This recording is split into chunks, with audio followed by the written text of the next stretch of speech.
Hello, what's up mga idol at bossing ko? Have a blessed day everyone. Welcome back sa panibagong vlog mga bossing. Meron tayo ditong iba-vlog pasok sa budget to mga boss, sa mga naghahanap dyan ng pasok sa budget. Eto po, check nyo po itong unit natin. Meron tayo ditong 2007 Kia Sorento 2.5EX 4x4 automatic transmission, diesel yung engine, odometer nito 134,000 km ang tinakbo.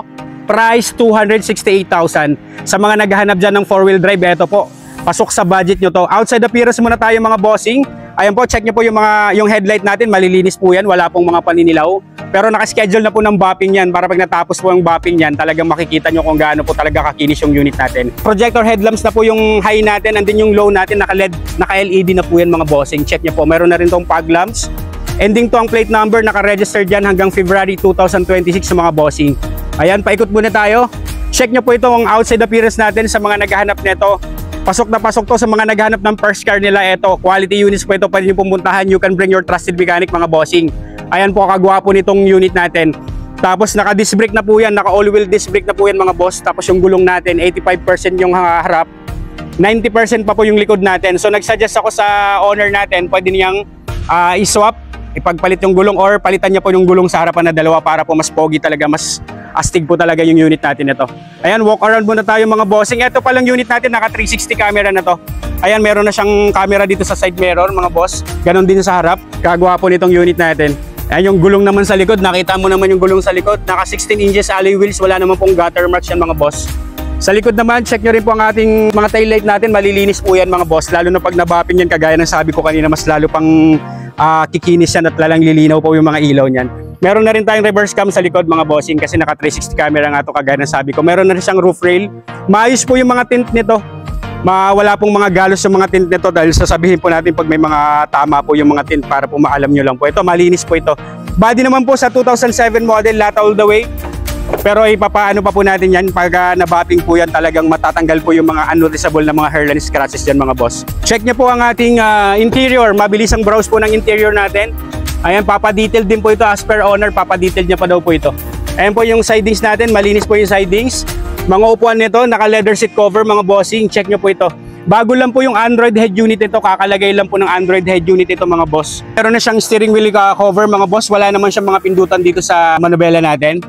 Ayan, sipatin nyo pong mabuti. Papalinis pa po natin, ipapadetail pa po natin tong unit na to para pag napunta sa inyo talagang presentable. Second row, check po natin mga boss. Ayan din po ang second row natin, naka-deep dish matting na po yan, na harap at saka likod mga bossing. 5-seater ang capacity nito mga boss. Kagawa po nitong 2007 natin na Kia Sorento 2.5EX automatic transmission, diesel yung engine nito mga boss. Sipatin nyo po ulit ang ating second row. Cargo bay natin, check po natin yung cargo bay nito. Ayan, maluwag din po ito sa mga naghahanap dyan ng Kia Sorento. Nakita nyo naman po kung paano naman po inalagaan to ng first owner. Pwede ito lalo ngayong panahon ng tagulan, mataas po yung ground clearance nito. Mga pangilalim nito, goods na goods, wala naman pong mga unwanted noise, wala pong mga kalampag yung pangilalim yan, buong buo po. Talagang na-maintain po itong unit natin. Ito naman pong antena, sa 2007 model, nakita mo, pag sinususian mo siya, automatic siya umaangat, and then pag nakapatay po yung susian, automatic din siya bumababa. Sa iba po, hindi na to gumagana, pero nakita mo naman kung paano naman naalagaan to, talagang working pa po yan lahat. Meron na rin tong roof rail mga boss, saka yung mga bubong nito, wala pong fade dyan, wala pong faded. Ayun, meron na siyang roof rail. May abang na po isa dyan para kung lalagyan mo ng mga rack or bike rack o kaya roof carrier, meron na po siyang nakaabang dyan na roof rail. Ayan mga boss, makinis to. Sa 2007 model, presentable po ang kulay nito. Check nyo po engine bay nito under the hood mga bossing.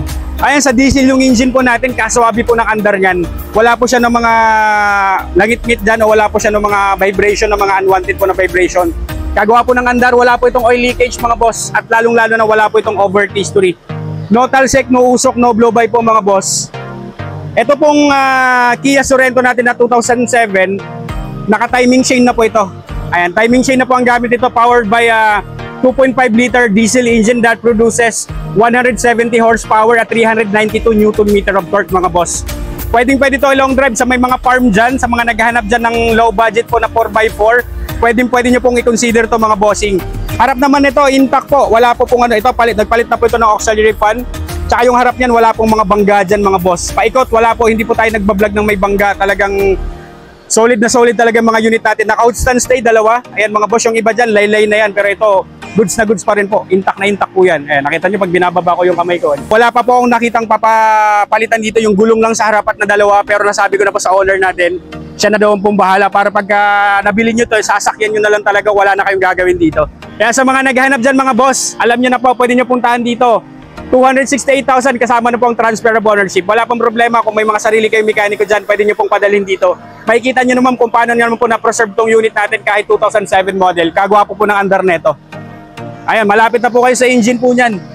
Yung mga diesel po na mga gitong edad, hindi na po ganyan. May mga fuel knocking na yan. Kung yung mga andar nyan, parang ano na po. Ito, pag pinatay mo, patay. Pag inandar, andar mo talaga. One click, one start talaga to.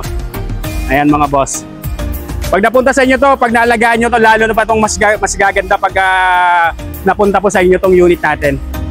Another crossover type. Mayroon din tayo ditong 2007 na Hyundai Tucson 2.0 CRDI. Automatic transmission, diesel yung engine. Odometer nito, 132,000 km ang tinakbo. Price, 298,000 kasama na po ang transfer of ownership mga bossing. Check nyo po yung outside appearance nito mga boss. Naka halogen headlamps na po yan.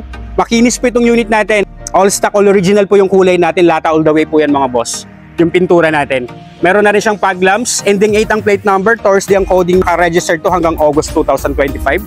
Ayan mga gulong natin sa harap. Nasa 85% trade life. Sa likod nasa 80% po ang trade life po ng mga gulong natin mga bossing. Ang kagandahan dito sa mga naghanap po dyan ng crossover type, ito matipid po to sa diesel, gawa ng 2.0 lang po yung engine displacement capacity neto. Ikutan po natin yung unit, naka 18 inches na mags na po ito mga boss, wala naman pong gutter marks. Tapos naka-4 na disc brake na po ito. Kagawa po nitong unit sa mga naghahanap dyan ng crossover type. Ito pasok na pasok to sa panahon ngayon ng tag-ulan. Mataas po yung ground clearance ito mga idol. Ayan, paikot muna tayo, sabihin ko po. Ayan po, may mga noticeable na hairline scratches pero ngayon naka-schedule din po ito ng bapping. Pag nakita nyo po ito ng actual, wala na po yung mga noticeable na mga dyan, na mga mancha-mancha, maalis po yan. Original naman po lahat ng mga salamin natin, mga glass. Ayan, Korea glass pa po nakalagay ng mga Hyundai po na glass, wala pa pong pinalitan dyan. Tapos maayos naman po yung tint niyan mga bossing. Bubong, ay wala pong faded dyan po sa mga bubong natin, maayos po yung pintura nito. Lata all the way naman po. Tapos mga taillight natin mga boss, palilinis po ang taillight niyan, wala pong basag, wala pong crack dyan. Ayan, naka-dual exhaust, may kasama na pong reverse parking sensor. Ayan, ganun din po yung ilaw sa kabila. Malinis din po ito, wala rin pong basag, wala rin pong paninilaw. Ito yung sa side na to, sipatin nyo pong mabuti mga idol. 298,000 kasama na pong transfer of ownership neto. Sipatin po natin yung interior, huwag na nating patagalin to. Sipatin nyo po agad yung interior para makita nyo po. Kasama po ito ngayon dalawa, itong nauna ko pong binag kanina na Kia Sorento, schedule to for mapping and detail po. Kaya pag pinuntahan nyo to dito, malinis na po ito at makinis mga bossing. Wala na po kayo ditong mapapansin ng mga dumi-dumi. Nakita nyo naman yung mga upuan, sidings, maayos. Mga upuan nito kahit 2007 model, nakita mo naman po. Wala pong mga lundo, wala pong lubog, wala pong punit, walang damage yung mga upuan. Naka-fabric seats to, harap at saka likod. Kung paano naman talaga naalagaan to ng first owner mga boss. Gagawa po nitong unit natin. 298,000, free transfer of ownership, mayroon ka ng crossover type na diesel yung engine, automatic pa po mga boss.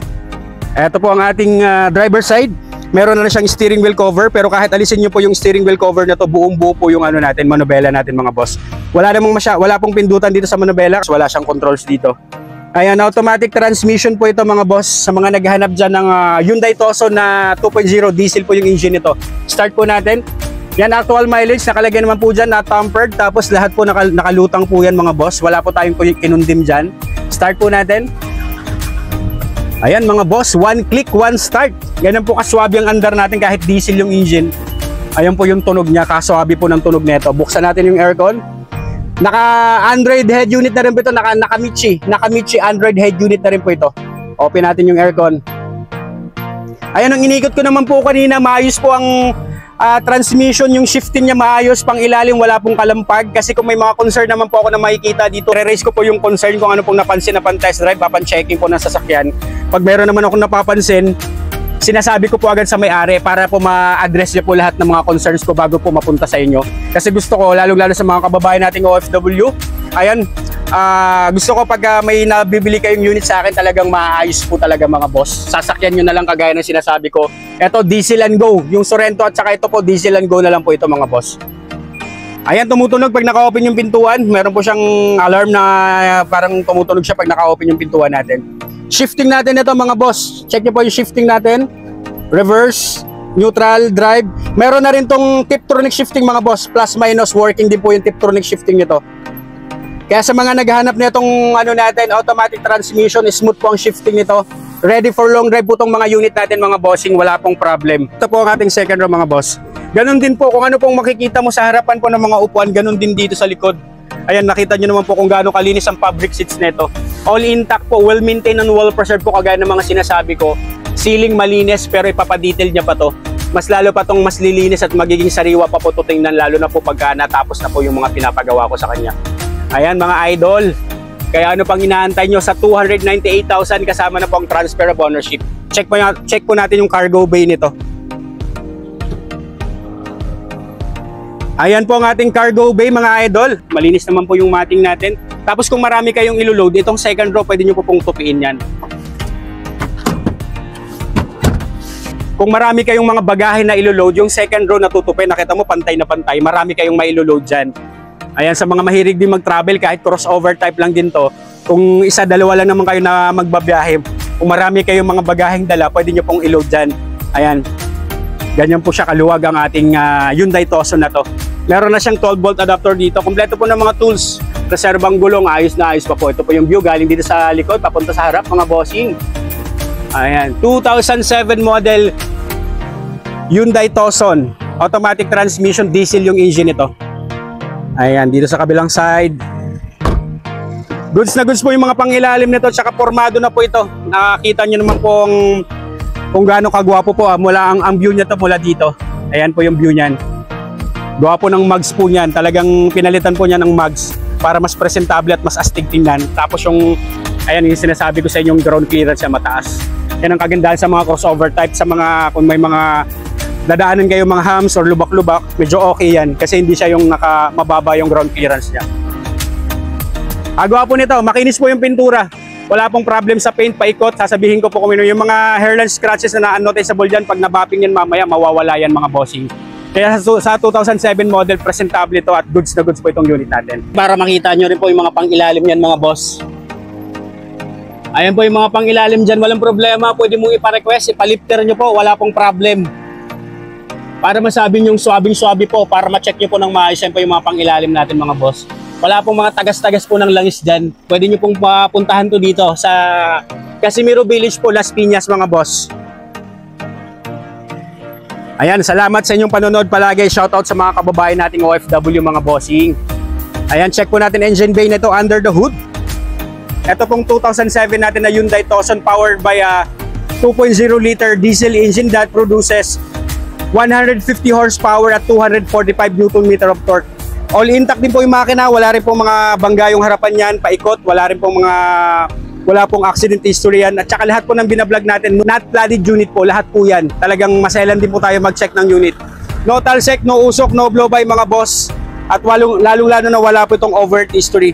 Ipapalinis pa po natin yung engine yan. Though malinis na siya, pero ipapalinis pa po natin yan. Para pag napunta po sa inyo, talagang presentable lahat, kagaya na sinasabi ko, wala na kayong gagawin, sasakyan nyo na lang ito mga boss. Sa mga naghahanap dyan ng second-hand cars, pwede nyo rin pong bisitahin ang aking Facebook account, Renato De La Torre Jr. Marami rin po tayong unit na nakapost doon mga boss. Alright. Have a good day everyone ulit. See you po sa next upload mga bossing at idol ko. Shoutout po sa mga kababayan nating OFW dyan mga bossing.